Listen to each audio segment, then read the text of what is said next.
the notion of family that became elevated in the 20th century as a 19th century construction. And in large part, it was an attempt to kind of justify this insistence that women stay home. Well, why do they have to stay home? Well, because it's God's order, it's their role as a mother. Suddenly motherhood became a full-time job. You know, poor women, motherhood is not a full-time job. They have too many full-time jobs. The idea that somehow your whole life would be devoted to raising your children was only possible when you didn't have to work, when you had a husband who earned enough that he could give you the freedom to spend your whole life raising your children. So it's that white middle class notion that then gets implemented across society and held up as a model that people should aspire to. That icon of that traditional family is really an icon that's under attack, and it's under attack because it's falling apart.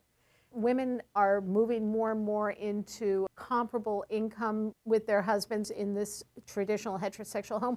It creates more equality because when you're earning roughly the same thing as your partner is earning, you have a right to make the same demands on the relationship. But there are those who find it very threatening and who want to try and insist that it shouldn't change. I think the biggest battleground for this is the battleground for gay marriage. It's going on across the country. You have sort of a conservative front that claims that it's a destruction of the family.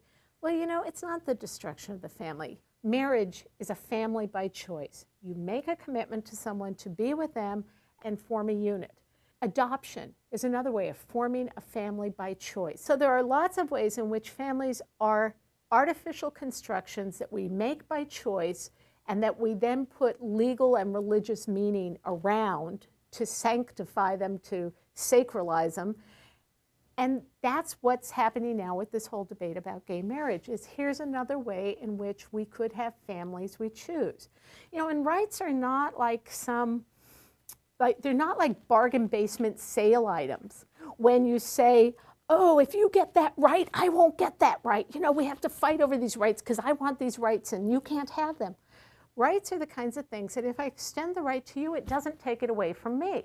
Your right to vote does not mean I lose my right to vote. Rights are infinite. If a gay couple gets married, your marriage isn't going to be destroyed. You're still going to be married. You're still going to have a family. But they will too. And so then it'll change the way we think about it.